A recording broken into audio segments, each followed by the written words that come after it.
लो हो गया भिड़ंत। जी हाँ दोस्तों, आपका स्वागत है मेरे चैनल औसम भोजपुरी पर। वीडियो को पूरा देखिएगा।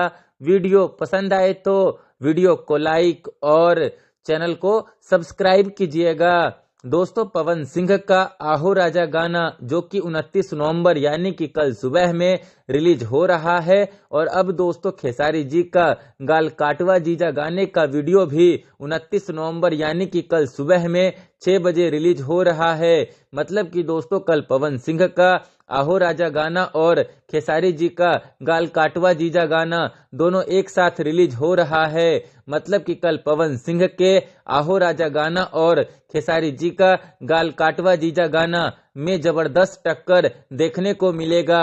और कल भोजपुरी इंडस्ट्री का माहौल ही कुछ अलग देखने को मिलेगा। कल दोनों ही गानों को भोजपुरिया दर्शक भर भर के प्यार देने वाले हैं। और इन दोनों गानों में से जो गाना बेहतर होगा वही ज्यादा बढ़िया चलेगा। और दोनों ही स्टारों के ये गाने बड़े चैनलों से रिलीज हो रहे हैं और दोनों ही स्टारों के ये गाने ट्रेंड भी करेंगे। मतलब साफ है कि कल पवन सिंह और खेसारी जी के गाने के बीच जबरदस्त कंपटीशन देखने को मिलेगा। खैर, फिर मिलते हैं दोस्तों किसी नए वीडियो में। वीडियो पसंद आए तो वीडियो को लाइक और चैनल को सब्सक्राइब कीजिएगा।